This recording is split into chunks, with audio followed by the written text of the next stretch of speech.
Well, we are one game into the Philippe Clement era, but things are still the same. Hello, mate. It's only just begun. Marginal gains, only lost the second half 1-0. You know, Philippe Clement said that we weren't fit enough and that we needed to prove second half performances, and I think we did that. I think that second half performance wasn't as bad as previous second half performances. But is it because of the fact that Birmingham were already 3-1 up, Jack? Potentially. Yes. Today's going to be a good podcast, isn't it? Lots to talk about. Good is one word to use. Before you do your plug, Jack, what are we going to talk about? So we have got a 4-1 defeat to talk about. Thankfully, just hurry up. Might be shorter than the usual match reflections because we have 2 games this week. It feels like it is somewhat boom or bust for Norwich City. Oxford on Tuesday, QPR on Saturday. We'll be reviewing both. We'll be having a light touch upon the Ben Napper interview that we filmed and also other media outlets filmed last week.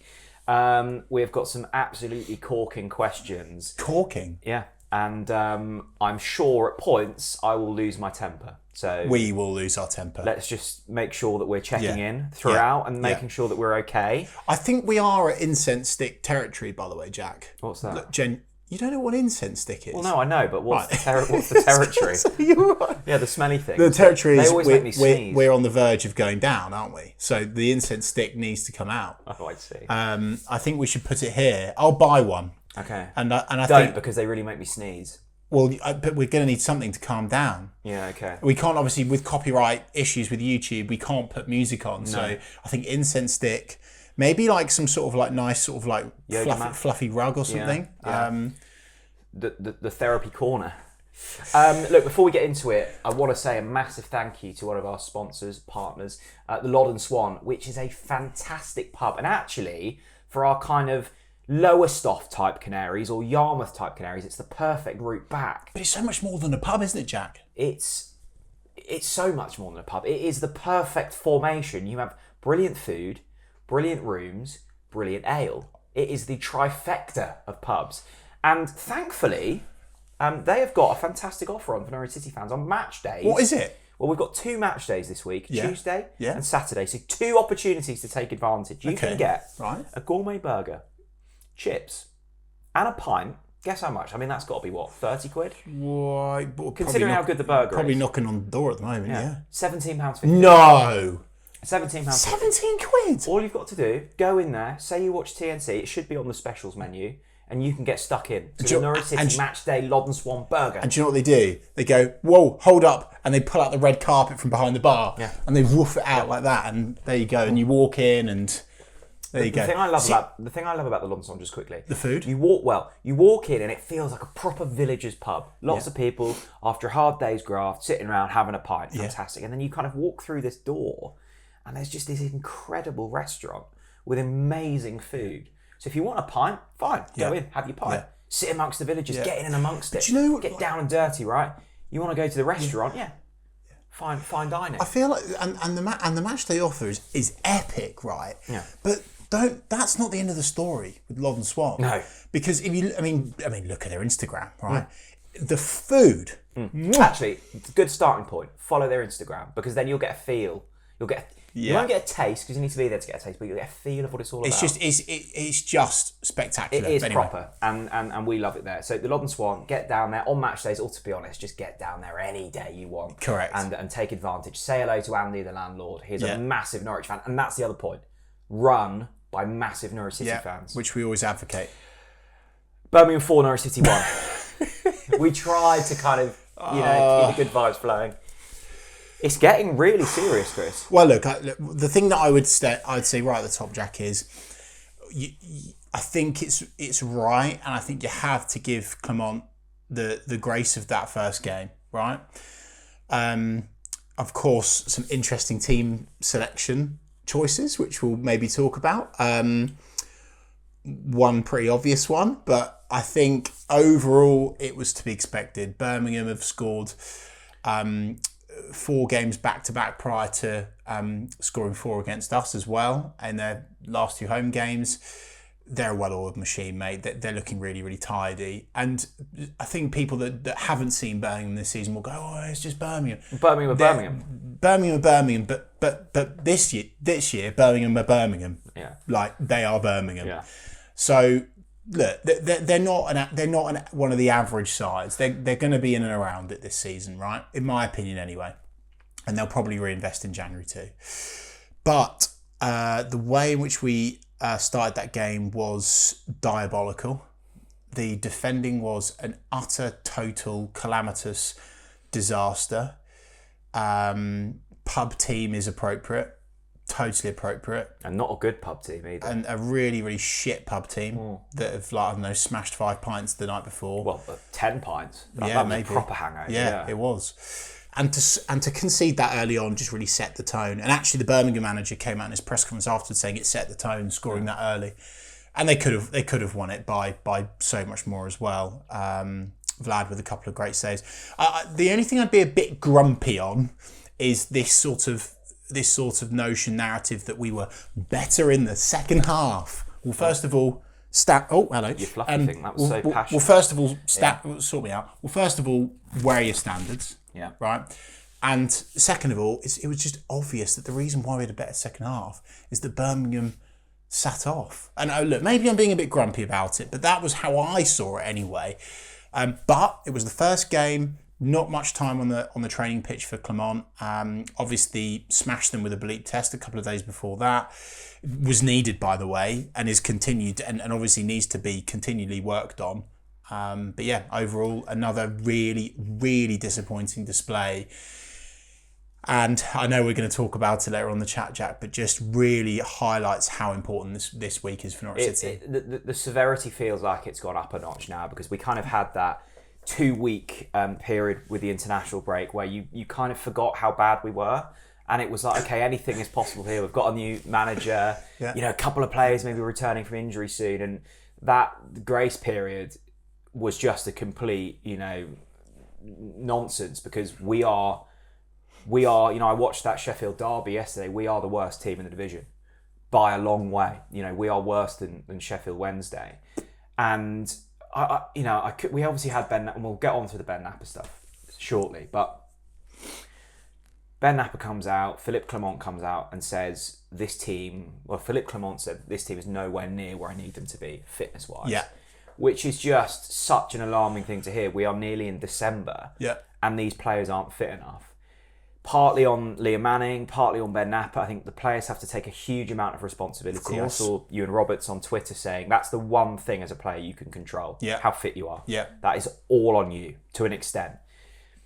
I was watching that bleep test. I think one player got through it, Mirko Topic, who has also looked incredibly laboured this season. Like absolute basics in terms of staying fit. So shame on every single one of those players who haven't, remained fit this season. And you can see that. Right, you can see the performance levels dropping off in the second half. It's clear on the eye. But this was, we are going now away to teams like Birmingham, who were in League One last season, who, yes, spent big in the summer, but so did we. Mm-hmm. We're not even getting close to them. No. Like, this isn't like, they've just edged it. They were miles better. Yeah. Yeah. And I'm just watching that going... They cruised it. We're now, 5 points adrift. And I'm looking at this and going, I heard Rob saying on Canary Court, goodness knows where the next point is coming, let alone making up a gap of... This is really concerning now. And look, there's lots of things we'll get on to, but I keep hearing people going, let's just get to January. Let's just get to January and reinvest. Do you honestly trust this regime to invest wisely? Well, what I would just say on that, Jack, is that we've got no choice. Look, I get why people are clinging on to January because you need something to cling on to. But please let me interrupt you. But what we need to do is we need to get to January. I'm backing you up here because I'm like, January can't come soon enough. Heck, we might not get to January. We might be so far adrift, we'll be fucked. And then we'll be signing players for League One. And that is the concern because, look, I think absolutely zero of this comes on Clement. He had essentially a day of training. Yes. But there was absolutely zero reaction from these players. Yeah. I'm looking at some of these players and just going, if I never saw some of these players again, I wouldn't be fussed. Like the standards are appalling. Yes. The disrespect to the 2,000 travelling fans is absolutely appalling. Yeah. And Manning was obviously at fault, but these players have to look at themselves in the mirror and just go, what on earth are we doing? Yes. This isn't, well, it is a shocking team, but there are some good players in this team, right? But you wouldn't know it from the performance levels. The regression from some of the players is absolutely off the charts. Yeah, it is, Jack. I agree with most of that. The whole thing bewilders me. The fitness thing is really interesting to me as well, because part of me buys into it because of the fact that we drop off after 60 minutes in every game, right? I get that. And they are below par in fitness, there's no doubt about that. Part of me also thinks, was it an intentional play by people, in various positions of the club to go, well, we should probably highlight the fitness now, because if not, if we have a really bad start to this regime, well, at least we can say, well, it's just because they're not fit enough. It buys you some time. But they were already not fit enough, right? So I think that's a convenient play by various people. Just to interject quickly, can you remember the stark difference? Because that was the first thing Farker said when he came in. These lads aren't fit enough. Yeah. And, a few months, and every game, late goals. Yes, it I does agree. make it. Oh no, I'm not dismissing it, but then also let's not downplay the importance of actually just stay well structured. Yeah. Just stay well structured.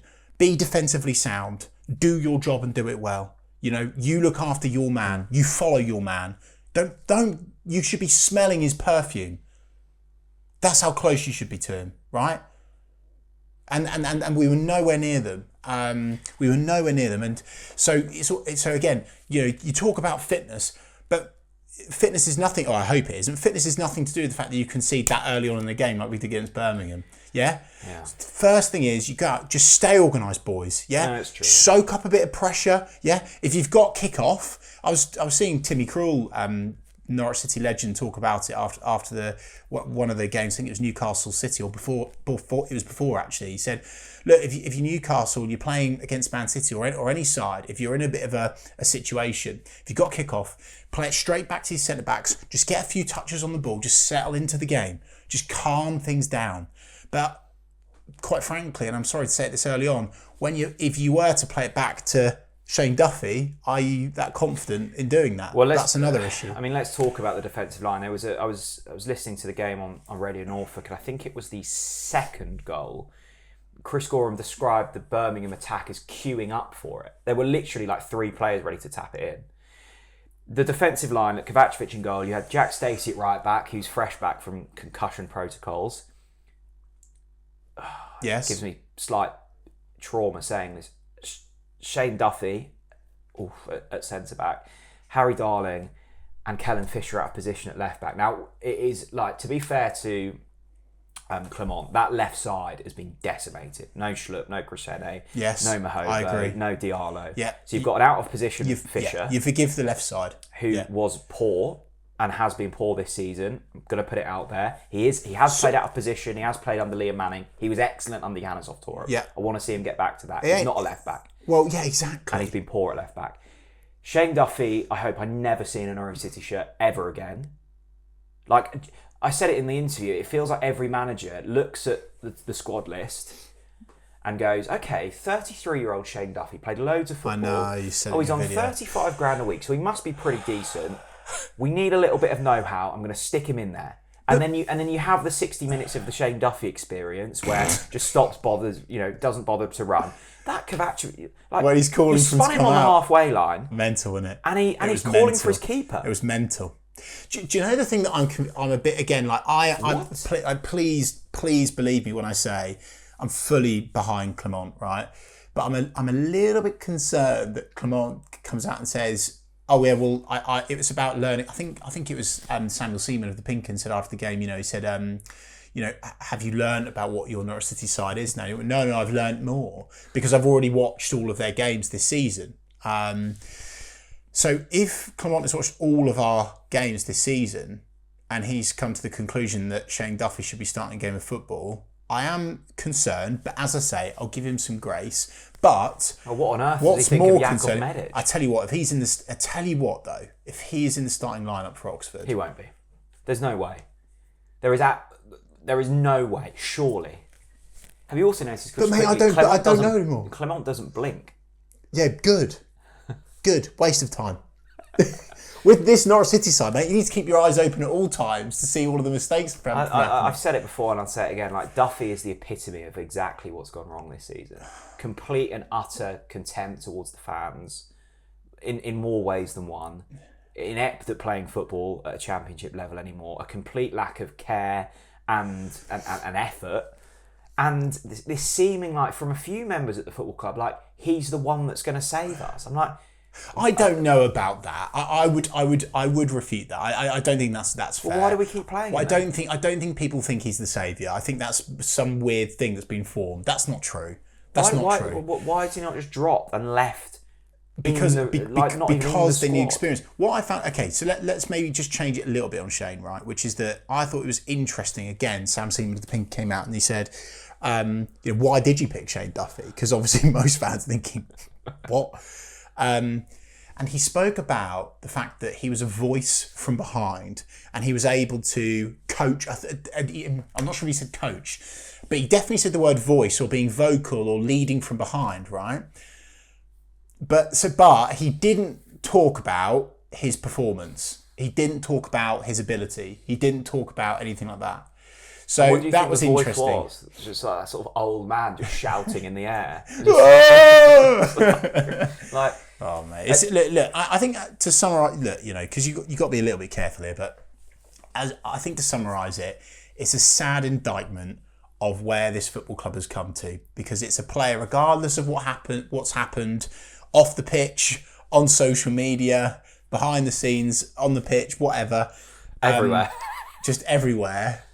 Oh yeah, fuck! It's a shit show, isn't it? He was shown this is my point. He was shown the door in the summer. Yeah, we couldn't offload him, right? So regardless of all that stuff, that alone means surely he's a player that if he's back in the team at this stage, that shows how poor it's got. And it's Medic has got. Look, it's also I know Medic hasn't been up to levels. It's taken him some time to adapt to English football. I get the fact that. Perhaps he's not he's of course not as fast as we'd like, but he's a good passer of the ball. He's physically strong. He's great aerially. I don't understand. I mean, Shane Duffy is so slow. And this is so in terms of like, I don't understand why Medic isn't being played over him. I don't get it. But this is the thing is, and once again we're in that position where every conversation comes back to Ben Napper's recruitment. Yeah, I know. Because you've had now two managers looking at Jakub Medic, who wasn't cheap by championship but we are going to talk going, about. But we are going to talk about Duffy Napper. We will talk about Napper. I tell you what, that defence misses, right? A fucking lot. Jose Cordoba Misses a pace. lot. It needs someone fast.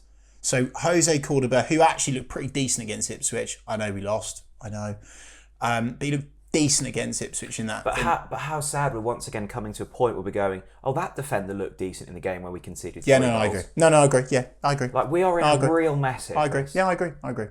A real mess. But then you move into the midfield. I mean, and honestly, my statement here is, my question is, what midfield? Midfield? Where were they? And this has been the issue. Well, I mean, defence is an issue, midfield is an issue, and we don't score enough goals, so attack is an issue. I mean, I'm looking at the player ratings here, right? 5.2, 5.8, 5.3, 6, 5.7, 5, 5.2, 5.9, 6.3, 7.6 for Chris Garden, 6.8. I mean, everyone appalling. Apart from Chris Garden. Kenny McLean, might still be hungover. I'll give him a pass on that one. Mirko Topic, still yet to see a performance this season. Sorry to say it, but like another player that I keep hearing, lovely biceps, brilliant. Hasn't Football's adapted not played well, with biceps. Another poor bit of recruitment so far. I think there is a player in Topic. I think there's a player in some of these other players. But Chris, we're nearly at Christmas now. We're halfway through a season, and it's once again a performance where I've watched that game back, and I've gone. I there were points where I didn't know if Topic was on the pitch or not. Yes, I know.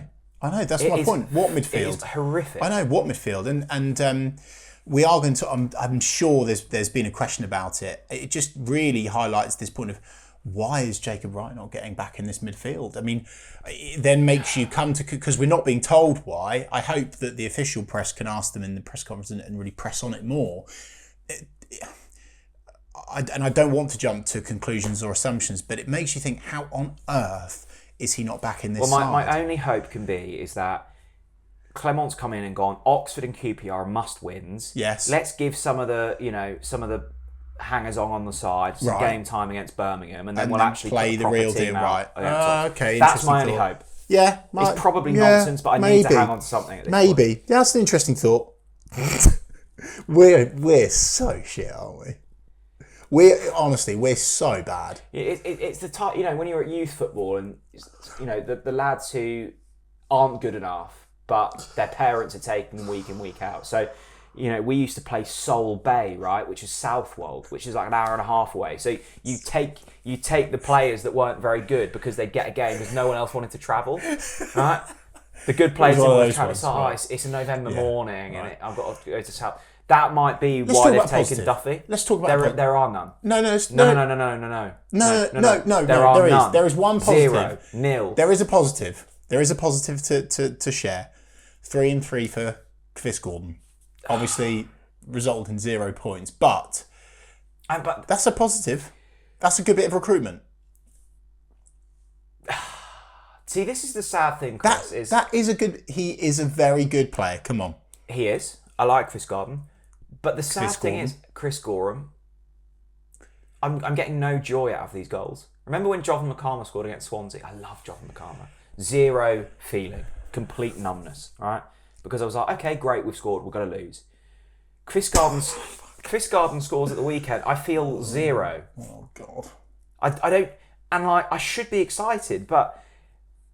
Yeah, great. You might lose 4-1 instead of 4-0. It's like...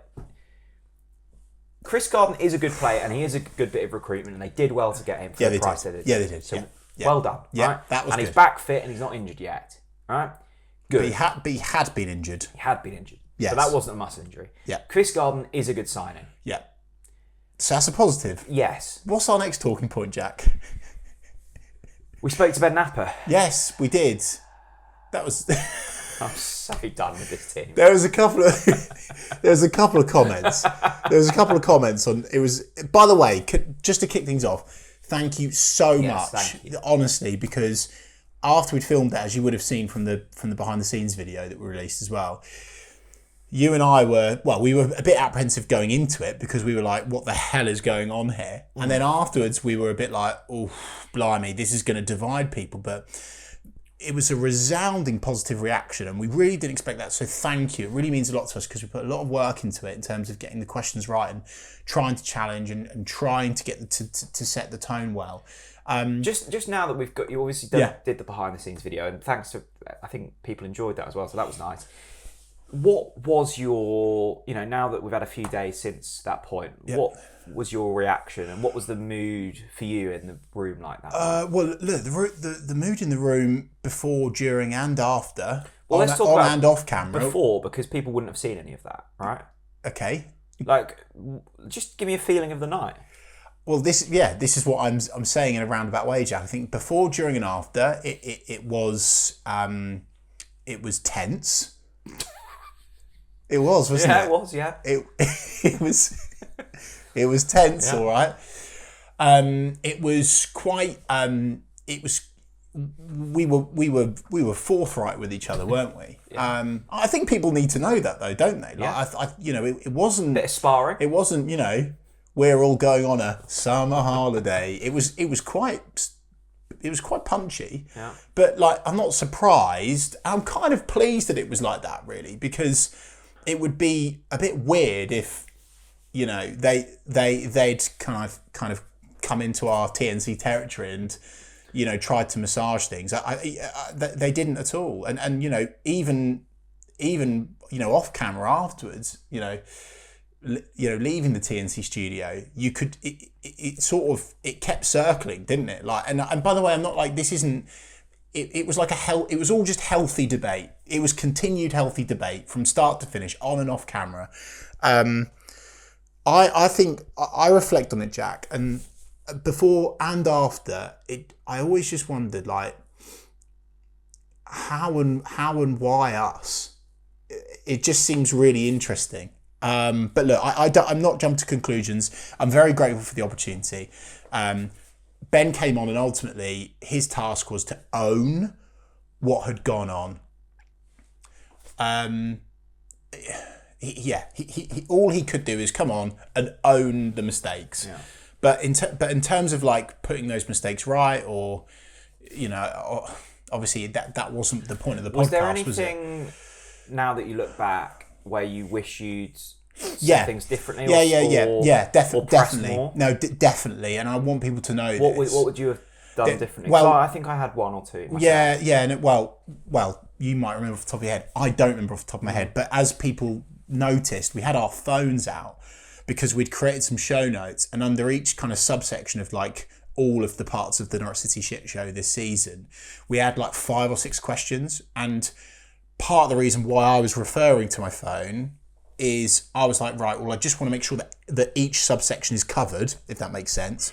So I would have liked to have dug deeper. There was a couple of points as well where I wanted to challenge again, or challenge more, or challenge harder, but I couldn't just because of time. And that was the problem. We were super tight on time. We and were actually, so tight just on quickly time. On the phone, I do take that on board, and actually we might go a bit old school and maybe we'll start printing things off rather than, because it is a bit distracting seeing your phone sometimes. I think it's completely irrelevant. You see Henry Winter with a phone, mate. I think people just don't understand the fact that it was so important for us to cover all of the questions. Sometimes when Chris is talking, I'm tempted to maybe start playing Tetris or something. But there is a running order on that as well. That's the thing. Let's not even go into it. It's completely... and most people with their head screwed on understand the fact that we're not sitting there playing Tetris. We're thinking, right, what's my next question? I need to make sure that we fit this in on time. How we... it's really difficult, guys. But look, overall... So what did you think of the Ben Napper podcast? Look, I'll put it out there again. I like Ben Napper. I think he's a good guy. Right, and he was, we were going at each other a bit, but I think you can do that and also have a lot of respect. Have some respect, yeah. I like him. Have respect for people's positions that they're in, or empathy. I like him, and I have liked him, and I will continue to like him as a person. I think he's out of his depth. I got a sense of a man desperately trying to cling on to his job, and I don't think he'll be sporting director in the summer. Really? I think he might remain at the club. My theory is... I think the Ateneides like Ben Napper, but I think they know at this point, obviously, that he's not a sporting director at this stage. I'm sure at some point in his career he will be. And I think it's worth emphasising on the point this is his first time in a sporting director role, and there is a lot to fix. Right? And it's not just his fault. There are others at the football club where a lot lie blames. Because I do think there is this narrative of it's all on him, it's all his fault. And actually he came on claiming it was on me. He said that a lot, didn't it? It's on me. It's on me. I'm accountable. I'm responsible. And yes, the buck stops with Ben is probably how I would phrase it better. The buck stops with Ben, but you are right in saying it's not all his fault. There are various people across and inside and outside the organisation that all have to take ownership. So yeah, there's obviously that. I think there are a couple of things I wish I'd pressed more on, but we were tight on time. I wish, he kept going, I believe, 100% in the strategy. And I like the fact that he has a strategy and he sticks to it. It's not working, and I don't think it will work. So it's like, how long do you persist with something that's not working? If we're in a job and our boss, and we're going, trust me, just keep trusting it, there comes a point where they go, we've got to change this up a bit. So on the strategy piece specifically, that answer actually doesn't make sense, or at least he could have added more context, which is, I still believe in my strategy, but I'm going to have to adapt it in January. Because if he sticks with that strategy in January, we are relegated. And it is as simple as that. And there is also a thing, Chris. So that is not that answer is not a. Would you agree with me, I'd Jack? agree. Stick with it, still believe in it, but right now, guys, the position we're in, I'm probably going to have to optimise it in January. Well, I think there's also a thing, much like, Liam Manning doesn't become a bad head coach overnight. There was a world where he he's a good head coach but the wrong club. Ben Napper might believe in his strategy, and it might be a brilliant strategy, but it's not working for Norwich City. So in that case, you either have to change it up yourself or you have to bring a new person in. That's my two options. And the other one that I wish I'd pressed more on was he said that the situation at Norwich City is not an echo chamber. I just don't believe that. I do not believe that. I think it is. I think it is the epitome of an echo chamber. So they were my points. I thought, look, he came on, he faced up, he spent, he was probably here, an hour and a half in total with two lads. It was an hour and a half. An hour? Maybe? No, an hour tops. Okay, so an hour with a couple of blokes that had been slagging him off. Like, that was not a pleasant way to spend your evening. Yeah, I get that. I, as I said in the show and on social media too, I respect the fact that he was willing enough to rock up. Me too. Sit literally within 2 feet of us and not sling his fist all tea over us. Me too. I think, and a few people. I respect that. Lots of comments, lots of in-person interactions, going, Jack, have you changed your mind? No, my opinion remains the same. He did the right thing. He did the right thing, but that doesn't necessarily change. And I hope the mistakes. The club and him and his colleagues never think that this is a personal thing. It's not, genuinely not.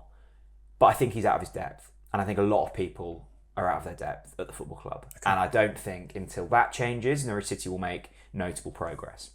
And I don't think my mind on that will change. Maybe it will.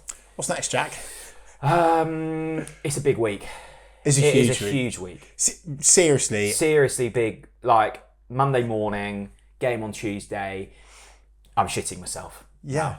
Weekend's gone. The Sunday scaries had set in big time. But by the way, fuck Oxford in 48 hours. Hello, but you just said it. Hello. Welcome to Norwich City's new reality.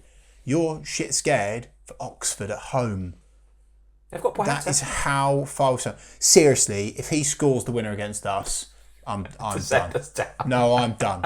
I'm done. I'm done. The script is kind of written. I'm done. Seriously, if PP scores the winner, I'm done. I'm actually so done. They picked up a point against Borough at the weekend. Fucking hell. Which means they can play. Because Middlesbrough are tidy, no? Chris, I know they've lost their gaffer, but this is our new reality. Okay, we have to let's put it straight. We've got a Tuesday night game against Oxford, and it's a 6-pointer. There is no other way. And then QPR. Another 6-pointer. I said it on social media, we have to get 6 points this week. We have to. I agree. We have to. I don't think 4's enough. And people are being like, oh, I'll take 4. Wake up. Wake up. Like, the time is now. Now. Like, we cannot wait. We cannot wait. The 2 home games. At some stage, we're going to have to put a winning run together. How many points are we adrift at the moment? We are 5. Okay, so can I just go on. Make you really, really sad one moment? People keep going, and I agree. Like, we have to beat QPR. They're in and amongst us. They are 13 points above us. QPR are 13 points clear of us. Oh, God. They are well over double the points that we do. All right? They have won 6 games. We have won 2. I think here's how I see it, Jack. If we don't get 6 points this week, I am keyword here. I'm resigned. It's not all, but it's not done. But at that point, I'm mentally resigned to relegation. You've got to beat these 2 teams at home. And by the way, I'm not like disrespecting. Not that I don't really give a shit anyway about offending Oxford and QPR fans. I don't care. I don't care about you. But sorry, I'm getting angry now. But like, don't deflect your anger onto other people. QPR are a better side than us. Yes, Oxford are a better side than us. No. Yes. Chris. Yeah. Chris, right. Oh. Chris. They are. But Jack, Chris, my point is, let me get my point out. My point is, at home, we should win those. Chris, we should win those games. How many points have we picked up at home this season? 0. How many games have we played? 8. So you can't say we should pick up points at home. Norwich City are the worst team in the Championship. I know, Jack, but that has to change this week. Does it? It's not about that. It's that it has to. Yeah, like what's gone has gone. Yeah, the Belgian monks at the wheel. Let's have a go. Let's show a bit of fight. Oh, God damn it. Show a bit of fight. Give the fans something. And everyone's like, oh yeah, let's be positive. And I believe in that. People know me long enough now to know I believe in positivity and self-talk and optimism and hope and belief and fight. But it's a two-way tango. Kenny McLean was on our podcast saying it himself. If you want to back him, fucking show us something. Put in literally kick off, smash one of them. Smash one of them. Give the fans something. God, it's diabolical. Because it's a Tuesday night at home, it's Oxford. And everyone's like, oh, I'm so scared. And I'll be honest, I'm angry because I am. I'm angry at myself. Because that is how far we've sunk. We are... Oxford. We're in a seriously dangerous spot because I'm approaching these games and I've got no tangible evidence there's none. To think that we're going to win. No. There's none. Zero. We've got a distinct lack of talent. We've got absolutely zero oomph about us. Yeah. And we've not picked up a point at home this season. It has to change this week. It has to change this week. Norwich City needs to win both of these games. Maybe there's something in Philippe Clement in the last 48 hours that has found something in these group of players where they go, okay, something's going to happen. But Jack, he's a head coach, not a magician. And this is the thing, right? Because for so much of this season, I've been looking at this Maybe group. he is a magician. I've been looking at this group of players going, they're not that bad. They're not, surely they're not that bad. But the table doesn't lie. I think I'm at the point now where I'm actually looking at this group and going, you're shit. But the table doesn't lie. No. Mate, you know me. I'll always defend players as much as I can. I think players get a rough ride and have to take a lot of stick, but they need to step up this week. They have to. Do you, let's be real now and let's, no glossing around this. Do you think we win both of these games? This is the problem. You said it. There's no tangible evidence. I will say, out of pure daftness, I think we'll win both these games. But do I believe it? No, I don't believe it. But it's got to. I've got to try to talk it into existence, Jack. But I don't believe it. But I'm just hoping and praying that the Belgian monk casts his spell over the boys this season at Colney. And this is part of the problem. Is I've genuinely forgotten. I've not seen us win. I've not been at a game where Norwich have won all season. I've not seen a single win. Yeah, obviously, no one has. I'll go. No, unless you've been going to the away games, I'll go. Right. I'll go a step further. Yeah. I've not seen Norwich City. We're nearly in December. I've not seen us pick up a point all season. So I've forgotten the feeling of picking up a point or winning. Right, and I think that transfers to the players. I think they have forgotten how to win. Absolutely, I said this on social media. Losing has become a habit. A grotesque habit, and they're so used to it, they just accept it. I remember being sat here about a month ago, and I think we both said I don't know where the next point is coming from, and I thought at the time that was a bit of a silly thing to say because Norwich will pick up a point at some stage. Well, look, I don't know where we pick up our next point. Mate, if you don't get a point at least tomorrow night, au revoir, farewell. The flip side of this is right. There is a world where we do win both games. Yes. Philippe Clement, 2 wins in his first 3 games. Brilliant. The whole mood changes. Yes. And that is what I'm clinging on to. Mate, how much would you love that? I'd love it. I'd love it. Honestly, it makes cry. I was about to say the same. It makes me emotional thinking about it. I might be sat here next Monday. I'm so desperate for a win. I would do a lot of things for a win right now. Would you start Shane Duffy for a win? Let's get to some Twitter questions. Yeah, come on then, Jack. Ian Johnson. Hello, Ian. He's got a mystery for us to solve. A mystery, right? What's that? How has Jacob Wright gone from being one of the shining lights from the end of last season, being talked about as a future captain, to not being able to get a game on this podcast ahead of the Shower, currently trying to play in our midfield? Can you solve said mystery? I think it is one of the great Norwich City mysteries at the moment now. And I'm really aware of that, and I'm already ready for you to say, oh, it's Kyle Lafferty syndrome where it's not working with the players starting, so you look to your bench. But I genuinely think, I don't know what has happened with Jacob. He'll start Tuesday. I'm sure of it. What makes you say that? Because... Surely. Because it is a case of surely. Idiocy not to. It's surely Shirley. Yeah.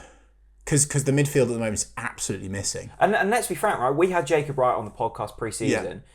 Yeah. It was definitely going through the club's mind, we need to put him up because he will be future captain. Yeah. 100%. So I don't know what happened. Look, we don't know.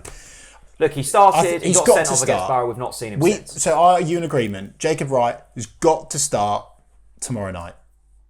Yes. Okay, there you go. There's that one. Yes. Next question, Chris Jack. Allen, Okay. Statement. I'm just going to keep firing away. People were too expecting from the first game under Philippe Clement. Ooh. Great name to say, by the way. You can't say Philippe Clement angrily. Philippe Clement. I'm like, yeah. It's going to take time to sort this squad out to be set up to his system. As bad as today was, there were some bright moments about how fast we moved the ball. Tuesday is huge. Right, must win. Right, Chris. Double must. Thank you for your statement. A couple of things I want to pick up on there. Right, I really respect your statement as well. Thank you. Yes, I think people were expecting too much from Philippe Clement's first game, especially away against Birmingham. I get that, but the notion of it's going to take time to sort this squad out. Well, yes, it is, but we do not have time. There is no more time. And people are, even Ben is like, oh yeah, there's lots of football still to play. But it is so devastatingly impactful if you don't get 6 points this week. We do not have the time to sit here and go, let's let things get up to speed. Like I wish that I could get behind that, but I can't. We don't have the time. Because we are running out of it. In fact, we've probably ran out of it already, is the brutal truth. Right? And the other thing is, as bad as it was today, there were some bright moments about how fast we moved the ball forwards. Like, are our standards now... And by the way, Chris, I would say the same thing, to just try and pluck a positive out of nowhere. Have our standards slipped that much that rather than talking about goals, we are now praising... how fast we move the ball forwards. Like, I love the positivity, Chris, but holy shit. But what I do agree with you on, Chris Allen, is Tuesday's huge, though. It's a must win. Yes. To be fair to Chris, we have now reached the stage where you will praise like anything. Yeah, like the grass being cut well. Yeah, it's like, when you get your post delivered on a Saturday and people are like, oh, well done to the posties for working. It's their job. Just do your fucking job, right? Oh, that was good. Our co-worker turned up on time. Yeah, good. Yeah. He turned... Basics, right? Moving the ball quicker. Fucking hell. Really? Really? Like, let's start complimenting Vladan Kovacevic for how he picks the ball up out the back of the net soon. Oh, yeah, well done. The fourth attempt was pretty good. It was seamless. Lovely transition from floor to hand. Fuck off, right? We are in a serious position. Right? And I was chatting, I know I keep referring to Luton. I was chatting to my friend, love him to bits, big Luton fan, home and away, right? And this whole thing about League One will be fun. Oh. Did you see the Luton score at the weekend? He just travelled home from Oakwell. Don't start me on that. He just travelled home from Oakwell, having just been beaten 5-0 by Barnsley, right? And try saying to that Luton fan, oh, League One's fun. Fuck off. It's shit, right? No one wants to be in League One. Shit league, shit clubs.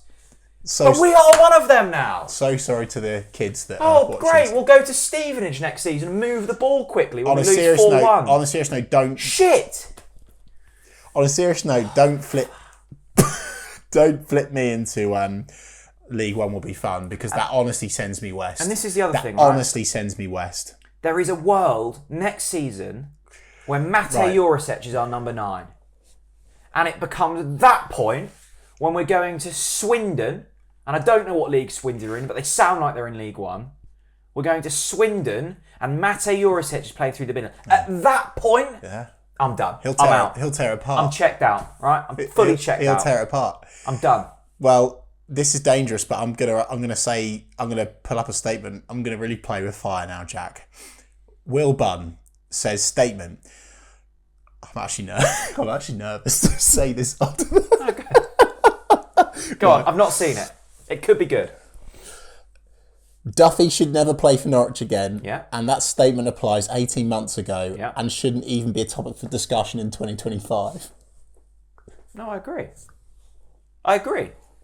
That's spot on. Look, I'm done with Duffy.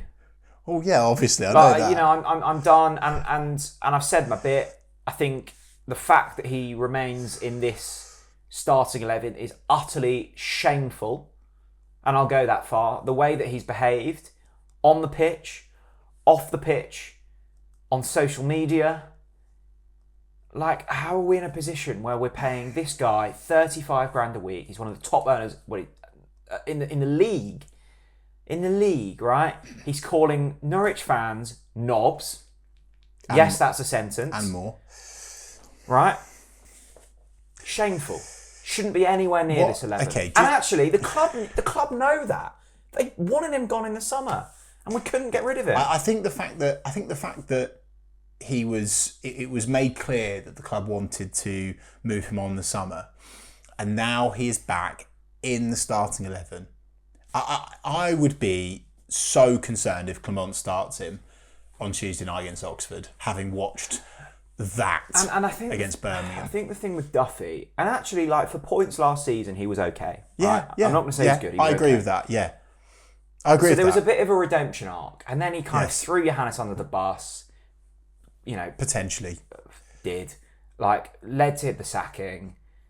We are where we are, and like, I think the reason for bringing Duffy back in was like, he's a voice. He's experienced. He can rally a group. But there's no point in having a voice if you can't do your defensive duties well, first and foremost, like right? Actions, right? Yeah. Laying on the pitch against Hull, calling Kovacevic in that game, losing out in a foot race, so calling Kovacevic from 60 yards. Basics, Chris. Like, that's how you lead. You lead by example. What I would add, I think it's important to say this, right? Is I'm just always so conscious of like causing a pylon, but I want people to know, right, of the comments on our social posts asking for question statements, rants, raves. I would say it's fair to say 60 to 70% of them are people, you know, talking about Shane Duffy. You know, Stephen Lister, our great designer, rave. After yet another dreadful performance from Duffy, putting the final nail in the coffin, we can take some comfort at least in knowing the embarrassing state of a footballer will never play for us again. There are so many comments about Duffy, so I want people to know that, like, yes, I think you're very, very strong on him, but this is the Norwich fans. I just think, like, losing games, right, is shit. Fine, like, we might be off it, but do it with some dignity. Yeah. Like, do it like you care. Yeah. Do it like the fans supporting you have gone in their thousands to Birmingham. Do it like the fans in Carrow Road have spent the most money of any championship season ticket. Like, just have some dignity. And like, yes, I might be being personal to Duffy. I think his behaviour is incredibly personal to the Norwich City fans that travel up and like, I haven't been to a single away game this season, so take me out of it. Like, I don't deserve the flowers. 2,000 fans went to Birmingham on a freezing cold day, knowing that we'd lose. Yeah. True. The Watford game in a few weeks. Watford, one of the best home it'll records be the same in the division. thing. Sellout. Yeah, it'll be the same thing again. Yeah. So let's put some respect on the fans' names. Yeah, I agree. I don't want to see a single minute from Shane Duffy for the rest of this season.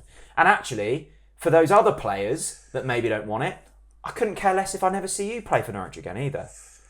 I want to see people playing for Norwich City that care. Yes. And if you're shit but you care, fine. I can deal with that. Yeah. Show something. Speaking of which, Lee Jones says it's a shame that the player who cares the most about Norwich City plays for Charlton Athletic. That was one of our most liked comments. And there was also there was something in here about the fans as well. Someone said something praising the Norwich City supporters, which it was like a rave about Norwich fans. CJK97, Craigo says, are you looking forward to a Tuesday night trip to Reading? Craig, honestly, I could think of absolutely nothing worse. Absolutely nothing worse. Watching paint dry, Chinese torture, being kind of like smacked around the head multiple times with a frying pan, being shat on by a bird, dissecting a 4-1 defeat to Birmingham with me for an hour. Yeah, like Reading. But honestly, like you know, when your club comes up against Reading, you know your club is in the mud. Because honestly, Ben Horner Ben who? Ben Horner, and this is an interesting one from Ben because there's a few people I know with a very similar thought process to Ben. Rant. Rant. Sorry. Yep. Sorry, Ben. I give up. Yep. See you again when Napa is gone. Yeah, look, that's going to happen now. People are going to stop turning up. I can't defend against it. I really hope that we can get... And by the way, on Tuesday night, the fans will give it a bit, won't they? And that's good. That is very important. What are you smiling for? I'm so done with this. It's mental, isn't it? It is absolutely mental. How many podcasts would we have filmed since the start of this season? Probably 15, 16. So we've spent well over 12 hours, probably nearing on 24 hours in this studio. I think the only time we've actually spoken about a goal this season is Makama's consolation against Wrexham because we praised the fact that he made some tackles. And by the way, big up Big Mac. And River and Norwich's rave while defensively we're still amateur at best, going forwards we showed more today than we ever did under Manning. And Chris Gordon is a proper player, something to build on attacking wise. Yes, River End Norwich, that is just a rave. Thank you for sending that in because he needs it, we need it, I need it. Chris Gordon is exciting. He is a great signing. And actually, I think that it's so important now that we need to get him on the ball in just as soon as possible. Because when he gets on the ball, things happen. And that's important. Yeah, but can we stop praising this team in 4-1 defeats? I don't want a single praise. Nothing. They don't deserve it. Stop it.